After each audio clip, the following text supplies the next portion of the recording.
Hola, esta semana vamos a revisar la clase 2 de Estudios Sociales, que tiene por tema de interés las fuentes históricas que vienen a ser la materia prima de la historia.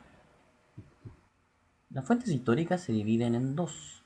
Están aquellas que son fuentes primarias, es decir, que son contemporáneas al hecho histórico, que sucedieron en el momento, y también las fuentes secundarias, es decir, que son posteriores o se crean o se elaboran después a ese momento histórico.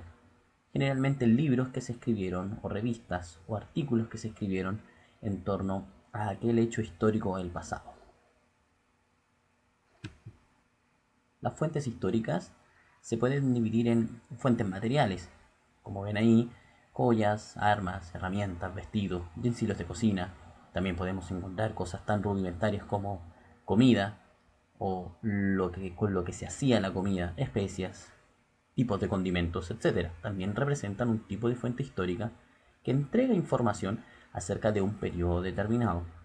Fuentes escritas, como periódicos, documentos, cartas, libros, contratos, inscripciones, entre otro tipo de documentos legales o no. Fuentes orales, como los discursos y las entrevistas. Fuentes gráficas o audiovisuales, como pinturas, grabados, películas y fotografías. Esas son las principales divisiones de las fuentes históricas: materiales, escritas, orales, gráficas o audiovisuales. Un ejemplo de fuente histórica escrita: un periódico de mayo del año 2020. Si ustedes se fijan, entrega información acerca de el avance de la cuarentena y la pandemia durante el año 2020, entre otras noticias menores. Podemos extraer información del avance de la pandemia, de cómo se fueron decretando las cuarentenas en Santiago, de cuáles fueron las primeras comunas, cuáles fueron las más afectadas, entre otros temas de interés y que podemos extraer información de ellas. Esta fuente histórica es una carta de una mujer en un campo de concentración. Si se fijan, podemos extraer información acerca del estado de ánimo de ella, de lo que padecían en ese tiempo los judíos, la forma en que tenían de comunicarse, datada del 11 de julio de 1944, podemos contextualizarla con su espacio, con el contexto en el que vivió.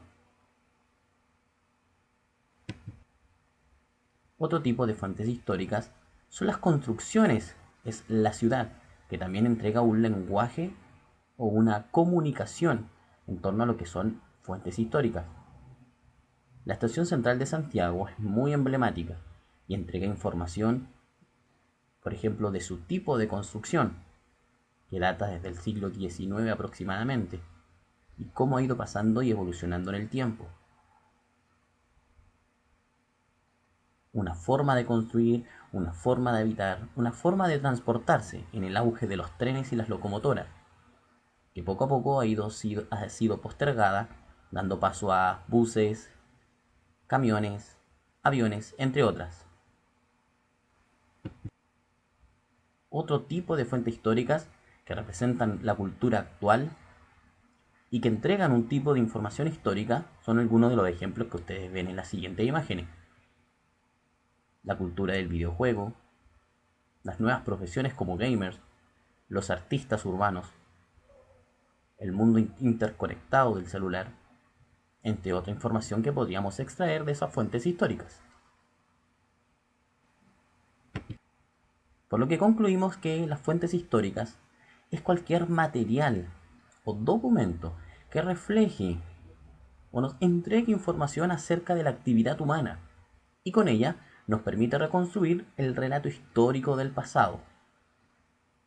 Son, como dijimos al comienzo, la materia prima de la historia.